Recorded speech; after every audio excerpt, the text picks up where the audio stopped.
Hello बच्चों, आप सभी का स्वागत है संकल्प ट्यूटोरियल के ऑनलाइन एंड ऑफलाइन प्लेटफॉर्म पे। मैं हूं आपका मेंटर राहुल।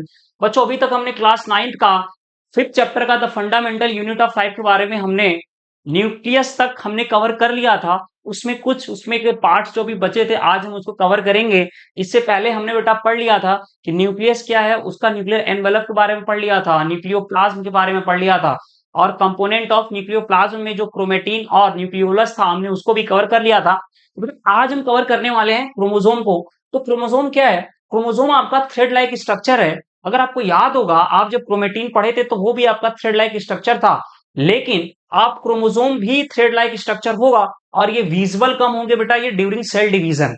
हम आपको आगे जब हम सेल डिवीजन पढ़ाएंगे, हम आपको बताएंगे कि सेल जो डिवीजन होता है दो टाइप का होता है, एक माइटोसिस और मियोसिस। वो क्या होता है हम लास्ट के अपने पार्ट में उसको कवर करेंगे। तीसरा बेटा डीएनए कंसिस्ट ऑफ जीन्स। देखो डीएनए में देखो अक्सर ना बहुत लोग बेटा कंफ्यूज होते हैं कि डीएनए अलग चीज है, जीन्स अलग चीज है। ऐसा नहीं है।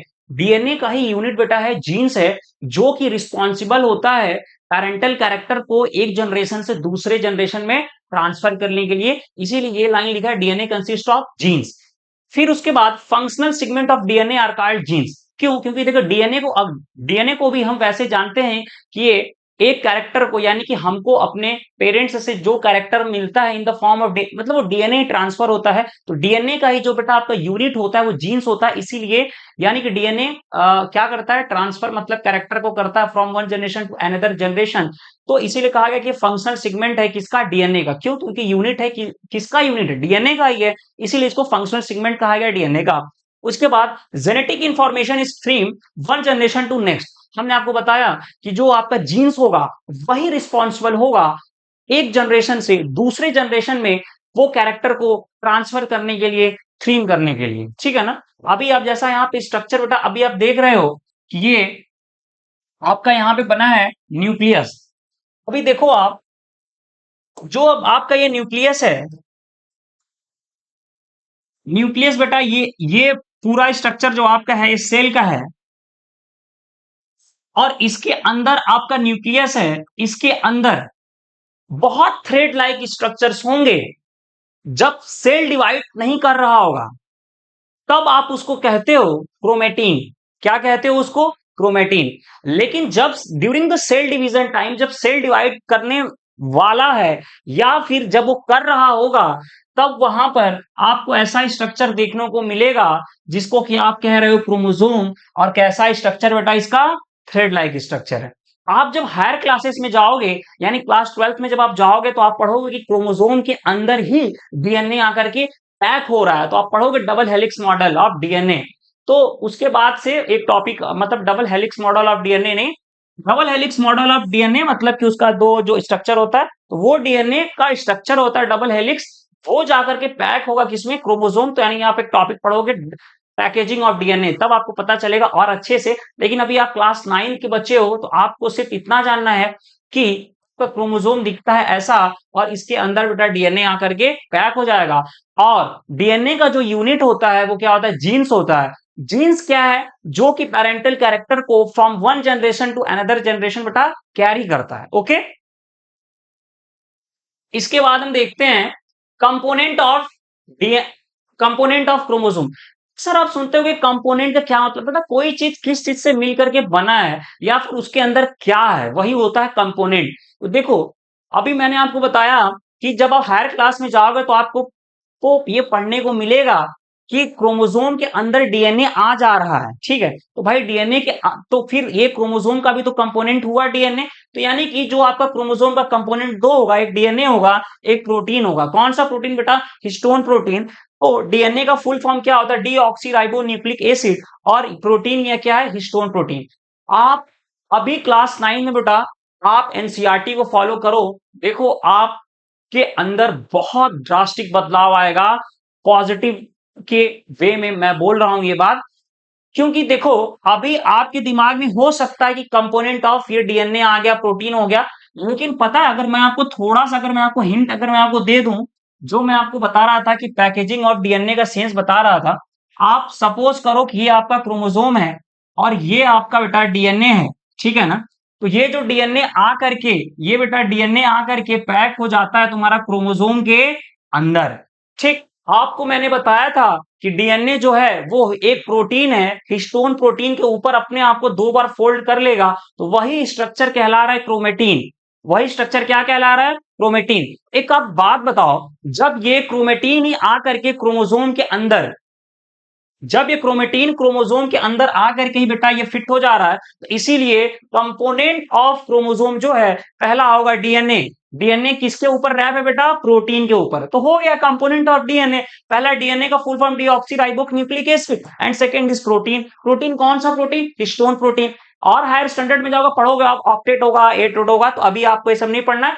केवल आपको जानना है कि व्हाट इज क्रोमोसोम। तो आपको पता होना चाहिए कि क्रोमोसोम एक थ्रेड लाइक स्ट्रक्चर है, जो ये सारी चीजें न्यूक्लियस के अंदर हैं, न्यूक्लियस के अंदर। और उसका जो फंक्शनल सेगमेंट है बेटा, क्या है? जीन्स। जीन्स क्या है? डीएनए का यूनिट है। क्या काम करता है? पैरेंटल कैरेक्टर को, यानी एक जनरेशन से दूसरे जनरेशन में वो वही रिस्पॉन्सिबल होगा एक कैरेक्टर को दूसरे जनरेशन में ट्रांसफर करने के लिए। ठीक है, और बाकी कंपोनेंट्स में आप देखोगे, पहला कि डीएनए कंपोनेंट है और दूसरा क्या बेटा? प्रोटीन है। ओके, नेक्स्ट चलते हैं हम अपने। नेक्स्ट नेक्स्ट है आपका साइटोप्लाज्म। ठीक, साइटोप्लाज्म देखो, आपको ये डायग्राम बेटा दिख रहा होगा साइटोप्लाज्म का। आपको इसको हिंदी में कोशिका द्रव्य कहते हैं।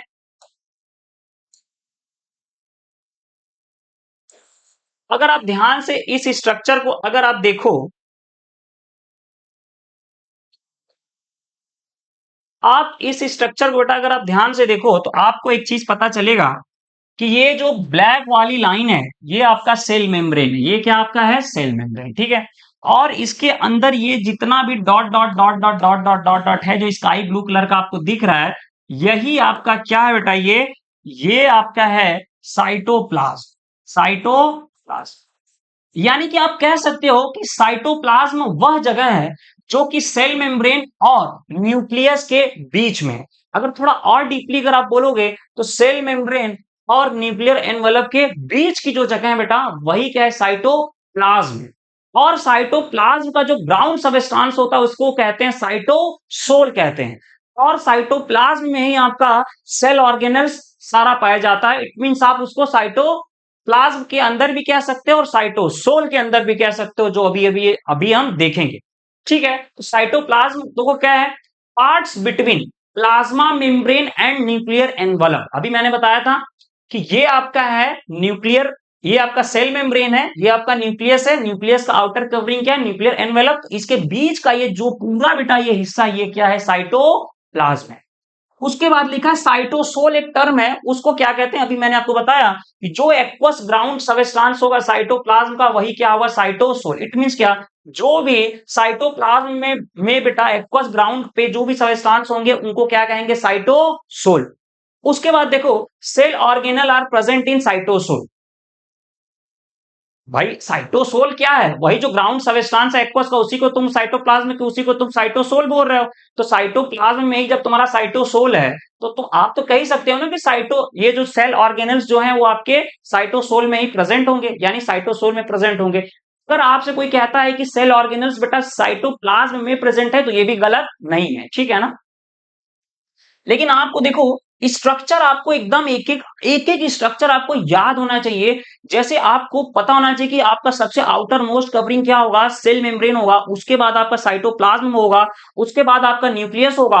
और न्यूक्लियस का कंपोनेंट क्या है? दो, एक है न्यूक्लियर एनवलप, दूसरा है न्यूक्लियोप्लास्ट। न्यूक्लियर एनवलप क्या है बेटा? डबल बॉन्डेड मेम्ब्रेन है। ओके, उसके बीच में क्या है? पोर है, जिसको क्या कह रहे हो? Nuclear pore. उसके दूसरे कंपोनेंट पे आते हो, न्यूक्लियोप्लास्ट। न्यूक्लियोप्लाज्म में क्या है बेटा? ये इसके दो कंपोनेंट है, यानी कि न्यूक्लियर एनवलप के अंदर जितना भी चीज हो, क्या है? न्यूक्लियोप्लाज्म। न्यूक्लियोप्लाज्म के दो कंपोनेंट, क्रोमेटिन और न्यूक्लियोलस। क्रोमेटिन भी थ्रेड लाइक स्ट्रक्चर, न्यूक्लियोलस भी आप अच्छे से पढ़े थे। फिर उसके बाद जब वही क्रोमेटिन जब सेल डिवाइड हो रहा है, तो क्रोमोसोम में आ रहा है, तो यानी क्रोमोसोम भी आपका थ्रेड लाइक स्ट्रक्चर है। जब क्रोमोसोम आपका थ्रेड लाइक स्ट्रक्चर है, उसका कंपोनेंट है कि डीएनए, और डीएनए का जो यूनिट है जीन्स है। जीन्स क्या करता है कि जो कि रिस्पॉन्सिबल होता है इंफॉर्मेशन को कैरी करना from one generation to another generation. Okay, उसके बाद हम साइटोप्लाज्म पे आए। साइटोप्लाज्म आपको पता है, आपको साइटोसोल और साइटोप्लाज्म में बहुत ज्यादा कंफ्यूजन होता है बच्चों को बेटा, इसलिए आप अच्छे से इसको क्लियर कर लेना। कोई भी प्रॉब्लम होगा, आप कमेंट सेक्शन में कमेंट करके आप जरूर पूछ सकते हो अगर कुछ आपको नहीं समझ में आया, ठीक है। इसके बाद हमारा क्या है, इसके बाद हमारा बेटा ये types of cell. Types of cell जब हम देखेंगे तो टाइप्स ऑफ सेल बेटा देखो, एक होता है प्रोकैरियोटिक, दूसरा होता है यूकैरियोटिक, ठीक है ना। कई बच्चे समझते हैं टाइप्स ऑफ सेल को जब पढ़ने लगते हैं तो उनको लगता है यूनिसेलुलर और मल्टी सेलुलर के रिस्पेक्ट। बेटा यूनिसेलुलर मल्टी सेलुलर तो हम उसके नंबर्स के बेसिस पे कहते हैं कि कौन सा जो लिविंग ऑर्गेनिज्म है वह एक सेल से बना है तो यूनिसेलुलर, अगर एक से अधिक है उसमें सेल्स तो उसको मल्टी सेलुलर। लेकिन अभी हम जो बात करेंगे types of cell, prokaryotic cell और यूकैरियोटिक के रिस्पेक्ट में बात करेंगे। और प्रोकैरियोटिक सेल बेटा ये बहुत पुराना, ये बहुत प्रिमिटिव है, ठीक। आप जब क्लास 11th में जाओगे, आप बायोलॉजिकल क्लासिफिकेशन सेकंड चैप्टर पढ़ोगे तो आपको देखने को मिलेगा कि प्रोकैरियोटिक सेल केवल मोनरा किंगडम में है। अब मोनरा में आप पढ़ोगे बैक्टीरिया सारे प्रोकैरियोटिक्स होते हैं। अभी हम ऐसे ऑर्गेनिज्म को पढ़ेंगे, ऐसे लिविंग ऑर्गेनिज्म को पढ़ेंगे जिनके अंदर सेल्स कैसा है, प्रोकैरियोटिक। तो व्हाट इज प्रोकैरियोटिक, अभी हम उसी को देखना स्टार्ट करेंगे। पहला उनका साइज है 1 से लेकर 10 नैनोमीटर तक बेटा इसका साइज होगा। वहीं पे सेकंड आप देख लो कि इनमें न्यूक्लियस एब्सेंट होगा। इट मींस क्या, ऐसा सेल जिसमें न्यूक्लियस ही एब्सेंट है वो भी क्या है, प्रोकैरियोटिक। ये पूरा प्रोकैरियोटिक है, उसमें न्यूक्लियस एब्सेंट होगा, सेकंड न्यूक्लियोलस एब्सेंट होगा। अच्छा जरा आप कॉमन सेंस जरा अपना यूज करो, न्यूक्लियोलस कहां है, न्यूक्लियस के अंदर। तो बताओ जब बेटा न्यूक्लियस ही नहीं रहेगा तो कहां से न्यूक्लियोलस रहेगा, ठीक है। उसके बाद सेल ऑर्गेनल्स एब्सेंट, बेटा इसमें सेल ऑर्गेनल्स ही नहीं होते हैं। सेल ऑर्गेनल्स क्या है, वही माइटोकॉन्ड्रिया, प्लास्टिड, एंडोप्लाज्मिक रेटिकुलम, आगे पढ़ेंगे हम, वो सेल ऑर्गेनल्स ही नहीं है। उसके बाद क्रोमोसोम हम जो हम क्रोमोसोम देखते हैं बेटा वो सिंगल होता है। अभी आपने क्रोमोसोम पढ़ा, क्या है क्रोमोसोम, अच्छे से आपको याद होगा। तो प्रोकैरियोटिक में जो क्रोमोसोम होगा वो सिंगल होगा, ठीक है। उसके बाद हम यू कैरियोटिक में आते हैं, तो यू कैरियोटिक में हम सभी लोग आ जाते हैं, ठीक है ना। आप वीडियो देखो, आप अपने को आप बोलो, ठीक है हम लोग यू कैरियोटिक वाले हैं भाई, ठीक है। उसकी साइज बेटा 5 से लेकर 100 नैनोमीटर न्यूक्लियस प्रेजेंट होगा। क्यों, अपने सेल्स में न्यूक्लियस होते हैं ना, तभी तो आप पढ़ते हो ना न्यूक्लियस। तो बताओ जब न्यूक्लियस होगा तो न्यूक्लियोलस भी होगा, होगा, ठीक है। अब उसके बाद देखो सेल ऑर्गेनल्स प्रेजेंट होता है। क्यों, हम कहते हैं ना, हम देखो भाई, हम कहते हैं ना यार एनर्जी चाहिए, एनर्जी चाहिए, तो आगे पढ़ेंगे तो भाई पावर हाउस ऑफ सेल कौन है, माइटोकॉन्ड्रिया। माइटोकॉन्ड्रिया क्या है, सेल ऑर्गेनल्स। इट मींस क्या कि यूकैरियोटिक में सेल ऑर्गेनल्स बेटा प्रेजेंट होंगे। उसके बाद क्या आ जाएगा, chromosome more than one. Prokaryotic में केवल और केवल सिंगल था, लेकिन यूकैरियोटिक में एक से अधिक क्रोमोसोम पाए जाएंगे, ठीक है। तो ये बेटा प्रोकैरियोटिक और यूकैरियोटिक है। आप अच्छे से इसको देख लो, समझ लो, अगर चाहो तो आप इसको स्क्रीनशॉट भी ले सकते हो। हम चलते हैं अपने नेक्स्ट स्लाइड पे। ये बेटा हमारा डायग्राम है, एक तरफ हमारा यूकैरियोटिक है, दूसरा हमारा प्रोकैरियोटिक है। आप ध्यान से देखो, आपको यहां कोई सेल ऑर्गेनल्स आपको कोई दिख रहा है क्या, लेकिन यहां देखो भर भर के सेल ऑर्गेनल्स दिख रहे हैं। लाइसोसोम दिख रहा है, माइटोकॉन्ड्रिया दिख रहा है, प्लाज्मा मेम्ब्रेन दिख रहा है, एंडोप्लाज्मिक रेटिकुलम दिख रहा है, गोल्गी कॉम्प्लेक्स या apparatus दिख रहा है, या बॉडीज भी इसको कहते हैं। यहां पे क्या दिख रहा है, कुछ भी नहीं दिख रहा है, ठीक है। ये आपका डायग्राम है। इसके बाद हम पढ़ते हैं सेल ऑर्गेनल्स। सेल ऑर्गेनल्स बेटा क्या होता है, सेल ऑर्गेनल्स जो है साइटोप्लाज्म में प्रेजेंट होगा, या साइटोसोल भी कह सकते हो, ठीक है ना। तो जितने भी सेल ऑर्गेनल्स होंगे उनके पास एक अपना कपड़ा होगा जिसको आप मेम्ब्रेन बोलोगे, यानी वो कपड़ा ढका होगा यानी कवर किया होगा तो उसको बोलोगे मेम्ब्रेन बॉन्ड सेल ऑर्गेनल्स। तो मेम्ब्रेन बॉन्ड ऑर्गेनल्स होगा और present to support complex activity of cell. मतलब ये अलग अलग अपना एकदम परफॉर्म एकदम काम करते हैं, फंक्शन करते हैं और सेल को एकदम सपोर्ट करते, कहते हैं हम हैं तुम परफॉर्म करो, ठीक है। जैसे आप अपने घर में हो, आप अपने घर में हो तो सोचो ना, आप अपने घर में आप अपना सारा काम अकेले कर लेते हो, या कोई आपके घर में अकेला सारा काम कर लेता, नहीं, हर लोग थोड़ा थोड़ा काम लोग करते हैं, तब एक परिवार के ऊपर बहुत ज्यादा बेटा लोड नहीं आता है। तो वैसे ही सेल का, ये सेल भाई, एक परिवार है जिसमें ये सभी लोग सदस्य हैं जो अलग अलग काम कर करके सेल को एक कॉम्प्लेक्स सपोर्ट करते हैं, उसको जो भी नेसेसरी चीजें होती हैं फॉलो करने में उसका हेल्प करते हैं, ठीक। तो ये बहुत टाइप्स के होते हैं सेल ऑर्गेनल्स बेटा, ये बहुत टाइप्स के होते हैं। मैं आपको एक ट्रिक देता हूं, आप उस ट्रिक से पढ़ना, देखना आपको पूरे सेल ऑर्गेनल्स आपको याद हो जाएंगे। अमूमन सेल ऑर्गेनल्स हमको याद होते नहीं है। तो एक ट्रिक है बेटा, V L P M G E, vacuoles, lysosomes, plastids, ये सारे के सारे बेटा सेल ऑर्गेनल्स हैं। इस ट्रिक से आप याद करना, देखना आपको सारा याद हो जाएगा। Mitochondria, mitochondria, Golgi apparatus, apparatus, E for endoplasmic reticulum. ठीक है, ये आपके डिफरेंट टाइप्स के सेल ऑर्गेनल्स होते हैं जो कि साइटोसोल में प्रेजेंट होते हैं, जो कि साइटोप्लाज्म में प्रेजेंट होते हैं। याद करने का तरीका बताएगा, VLPMGE, V for vacuoles, L for lysosome, P for plastids, M for mitochondria, G for Golgi body apparatus, E for endoplasmic reticulum. ठीक है, ओके। हम आते हैं नेक्स्ट पे, अपने टॉपिक पे। पहला है वैक्यूल्स। वैक्यूल्स क्या है? सेल ऑर्गेनल्स है। ये भी देखो बेटा, मेम्ब्रेन, हमने आपको बताया था कि जितने भी सेल ऑर्गेनल्स होंगे वो क्या होंगे, वो क्या होंगे, मेम्ब्रेन बॉन्डेड होंगे। क्या होंगे? मेम्ब्रेन बॉन्डेड होंगे। ठीक है, अपने अंदर ये कुछ न कुछ स्टोर करेंगे। वैक्यूल्स का शेप क्या होगा? ऐसे होंगे। ये प्लांट में भी होंगे, एनिमल में भी होंगे। इनके पास एक अपना मेम्ब्रेन होगा और अपने अंदर ये कुछ न कुछ बेटा ये स्टोर करके रखेंगे। और जो स्टोर करके रखेंगे वो सॉलिड भी हो सकता है, वो लिक्विड भी हो सकता है। ठीक है ना? अब आप ध्यान से देखना, ये एनिमल सेल और प्लांट सेल है।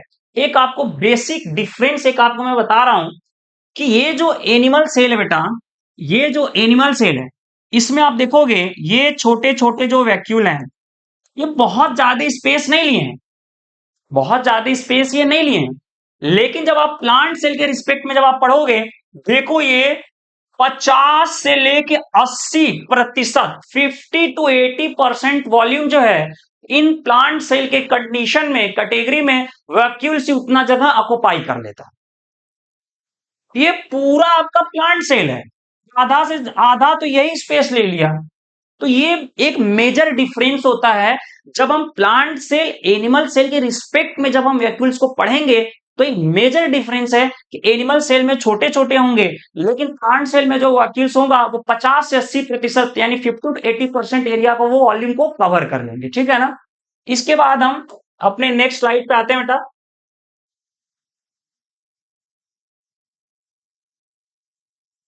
वही है वैक्यूल्स, हमने आपको बताया था कि हम प्लांट सेल और एनिमल सेल के रिस्पेक्ट में अलग अलग करके पढ़ेंगे। हम देखेंगे बेटा, ये एनिमल में ये बहुत छोटा होगा और बहुत कम समय के लिए ये वैक्यूल्स आएगा। जब जरूरत पड़ेगी तो आएगा, जरूरत नहीं है तो गायब हो जाएगा। इसीलिए क्या होगा, ये टेम्पोररी। और आपको मैंने बताया था कि जो वैक्यूल्स होगा अपने अंदर कुछ न कुछ स्टोर करके रखेगा। वो सॉलिड भी हो सकता है बेटा, वो लिक्विड भी। तो एनिमल सेल के रिस्पेक्ट में ये क्या स्टोर करेंगे? ग्लूकोज करेंगे, ग्लाइकोजेन करेंगे और प्रोटीन करेंगे। ठीक है, अब प्लांट सेल के रिस्पेक्ट में जब हम देखेंगे तो ये लार्ज होगा, मतलब एनिमल सेल में बड़ा था लेकिन प्लांट सेल में बड़ा होगा और क्लियरली दिखेगा, डिस्टिंक्ट। अच्छा, क्लियरली कोई चीज क्यों दिखती? क्योंकि वो बहुत बड़ी चीज होती, तभी वो क्लियरली दिखती। ठीक है, आपको पता है कि प्लांट सेल में ये 50 से 80% वॉल्यूम को खुद ही कवर कर ले रहे हैं, इसलिए वो क्लियरली दिखते हैं और परमानेंट होंगे। लेकिन एनिमल सेल में परमानेंट नहीं है, जब जरूरत पड़ी तभी आ रही तभी जा रहे हैं। लेकिन प्लांट सेल में परमानेंट रहेंगे और ये स्टोर करेंगे सेल सैप को। उसके बाद plant cell vacuoles provide turgidity and rigidity, मतलब ये थोड़ा टफनेस थोड़ा सा प्रोवाइड करेंगे और थोड़ा सा एकदम लगेगा कि थोड़ा फैले हुए, थोड़ा सा स्वेलिंग टाइप है, लेकिन थोड़ा सा टफनेस भी, स्ट्रेंथ भी है जो वैक्यूल्स होता है प्लांट सेल के कंडीशन में, ये बेटा प्रोवाइड एक करता है। ठीक है ना? रिजिड मतलब क्या? थोड़ा सा मतलब कोई चीज tough type. Central vacuoles of some plants में ऑक्युपाई 50 to 90%। वही कहीं कहीं आपको 80 भी देखने को मिलेगा, लेकिन आप एक ऐसे समझ सकते हो कि ज्यादातर हिस्सा जो प्लांट सेल में एरिया जो कवर किया रहता है वो वैक्यूल से किया रहता है। ठीक है ना? ओके, ये आपका देखो बेटा डायग्राम है। ये एनिमल सेल के रिस्पेक्ट में देखो ये छोटा छोटा है, लेकिन अगर आप सोचो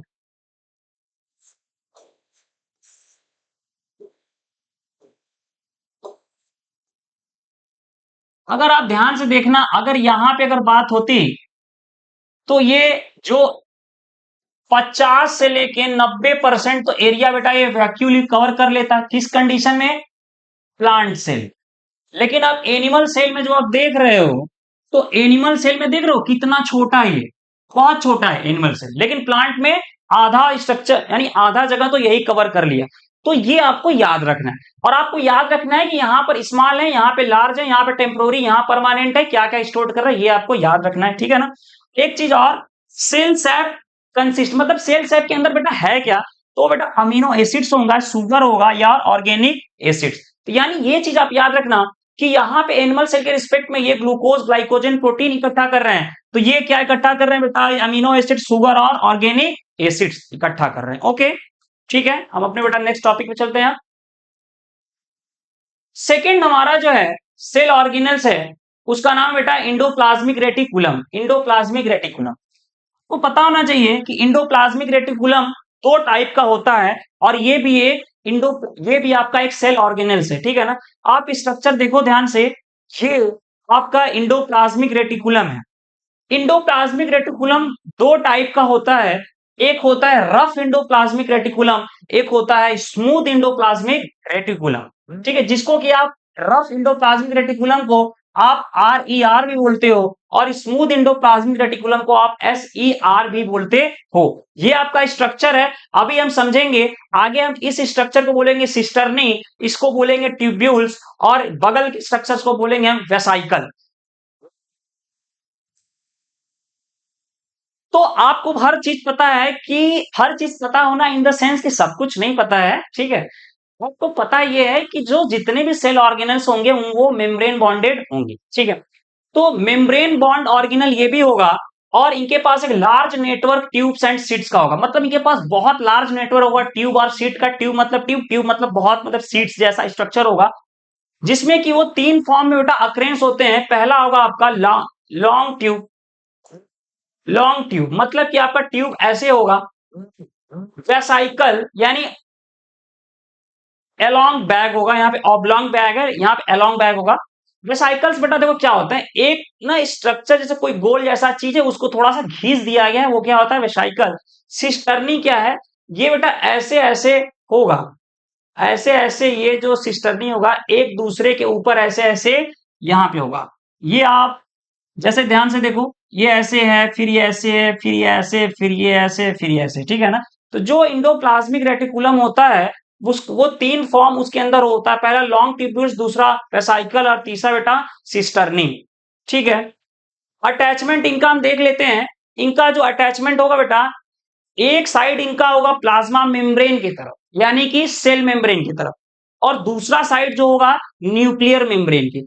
इट मींस आप कह सकते हो कि इनका एक साइड जो होगा वो सेल मेम्ब्रेन की तरफ होगा, और दूसरा साइड आपका न्यूक्लियर मेम्ब्रेन के साइड होगा। ओके, हम इसके फंक्शंस पे चलते हैं, और अभी देखते हैं कि रफ इंडोप्लाज्मिक रेटिकुलम को हम रफ इंडोप्लाज्मिक रेटिकुलम क्यों कहते हैं।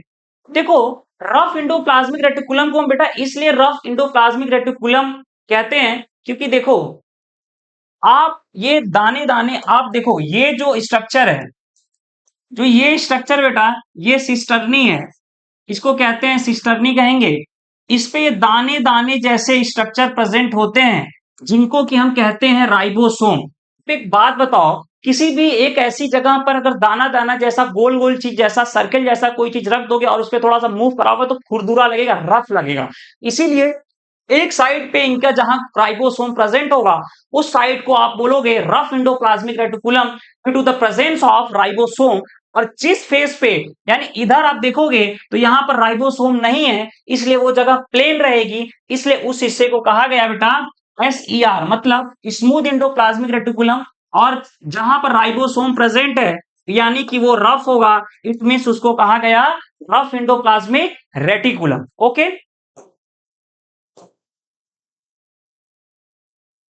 रफ इंडोप्लाज्मिक रेटिकुलम को अच्छे से अभी हम देख लेते हैं कि राइबोसोम प्रेजेंट ऑन सरफेस, यानी इंडोप्लाज्मिक रेटिकुलम के सरफेस के ऊपर राइबोसोम जहां प्रेजेंट होगा, यानी राइबोसोम क्या करता है बेटा? प्रोटीन सिंथेसिस साइट का काम करेगा, मतलब सिंथेसिस करेगा। इसलिए इनको रफ कहते हैं। क्यों रफ कहते हैं? क्योंकि उनके सरफेस पे क्या प्रेजेंट है? Ribosome present. ओके, उसके बाद स्मूथ इंडोप्लाज्मिक रेटिकुलम को हम देखते हैं, जिनको एसईआर कहते हैं। वहां पर बेटा राइबोसोम एब्सेंट होगा, इसलिए देयर फॉर अपीयर स्मूथ। भाई नहीं है राइबोसोम, राइबोसोम नहीं, इसलिए स्मूथ है। फंक्शन ऑफ इंडोप्लाज्मिक रेटिकुलम, इसका फंक्शन देख लेते हैं बेटा। ये rough endoplasmic reticulum synthesise protein, जो रफ वाला पार्ट होगा वो प्रोटीन का सिंथेसाइज करेगा। क्यों? क्योंकि वो रफ इसीलिए है क्योंकि वहां पर राइबोसोम प्रेजेंट है। ओके, उसके बाद smooth endoplasmic reticulum fat molecules, मतलब कि स्मूथ वाला पार्ट जो है वो फैट मॉलिक्यूल्स को बनाएगा, सिंथेसाइज करेगा। इंडोप्लाज्मिक रेटिकुलम मेम्ब्रेन बायोजेनेसिस, मतलब ये मेम्ब्रेन को बनाने का काम करेगी। और बायो में आप हमेशा बायोजेनेसिस, जिस चीज के लास्ट में आप जेनेसिस आप अगर आप सुन लिए, आप समझ लो कि उससे पहले जो सब लगा है वो बना रहा है, कोई ना कोई चीज बना रहा है। जीनेसिस मतलब ये होता है बेटा बनना। तो यहाँ पे बायोजेनेसिस है, यानी जीनेसिस है तो किस चीज का भैया, क्या है, क्या बना रहे हैं? मेम्ब्रेन बनाएंगे। Protein and lipid act as hormone and enzyme. बेटा इसमें प्रोटीन और इंजाइम जो होगा, यानी कि प्रोटीन एंड लिपिड जो होगा वो ऐसे एक्ट करेंगे जैसे कि वो हार्मोन एंड इंजाइम्स हैं। यानी कि इंडोप्लाज्मिक रेटिकुलम में जो प्रोटीन और लिपिड होगा वह एक्ट करेंगे हार्मोन और इंजाइम की तरह। Okay, endoplasmic reticulum form network system. हमने आपको बताया था कि नेटवर्क सिस्टम फॉर्म करते हैं। तीन था बेटा इसमें, क्या था? सिस्टर्नी था, ट्यूब्यूल्स था, वेसाइकल्स था। ओके, उसके बाद देखते हैं endoplasmic reticulum serve channel for transport of material between cytoplasm and nucleus. It means क्या? देखो, एक साइड इनका आपका सेल मेम्ब्रेन की साइड था, दूसरा न्यूक्लियर एनवलप के था। तो यानी कि चीजों को ये क्या कर सकते हैं बेटा? ये ट्रांसपोर्ट भी कर सकते हैं। किसका? मटेरियल का। वहां से लेंगे, यहां पर पास कर देंगे। ठीक है। Cytoplasmic framework for biochemical activities, आपको याद रखना होगा कि ये साइटोप्लाज्मिक फ्रेमवर्क ऐसा मतलब एक्ट करता है जैसे बायोकेमिकल एक्टिविटी की तरह। क्योंकि भाई देखो, साइटोप्लाज्म अभी आप पढ़ो, बहुत इंपॉर्टेंट काम है भाई, बहुत इंपॉर्टेंट रोल है। और साइटोप्लाज्म में ही तो आपके ये सारे सेल ऑर्गेनल्स आपके प्रेजेंट हैं। उसके बाद आप देखते हो डिटॉक्सी पॉइजन एंड ड्रग। कोई भी अगर आपके घर में बेटा कोई ऐसी चीज आ जाती है, बाहरी कोई लोग आ जाते हैं चोरी छिपे, आप उनको तुरंत बाहर कर देते हो। तो वैसे ही इंडोप्लाज्मिक रेटिकुलम भी जो पॉइजन्स होगा या फिर कोई ड्रग्स जैसी कोई चीज होगी उसको भी डिटॉक्सिफाई करने का काम करेगा। ओके, ठीक है बच्चों, तो आज के लिए आज की क्लास में इतना ही। हम मिलते हैं नेक्स्ट व्लॉग, मतलब व्लॉग में अक्सर कह देता हूं क्योंकि आदत है व्लॉग व्लॉग। हम नेक्स्ट अपने वीडियो में मिलते हैं, नेक्स्ट पार्ट में मिलते हैं। हम कोशिश करेंगे कि उस पार्ट में हम लगभग अपने सारे टॉपिक को कवर कर लें, सेल मेम्ब्रेन को, ताकि इसके बाद हम जल्दी से अपना पार्ट स्टार्ट करें जो टिश्यूज आपका चैप्टर है वो उस पे। अगर आपको वीडियो अच्छी लगी होगी तो आप जरूर लाइक कीजिएगा, कमेंट कीजिएगा, चैनल को सब्सक्राइब कीजिएगा, अपने दोस्तों में आप इसको शेयर कीजिएगा लिंक को। और तब तक के लिए बेटा जय हिंद, जय भारत, वंदे मातरम।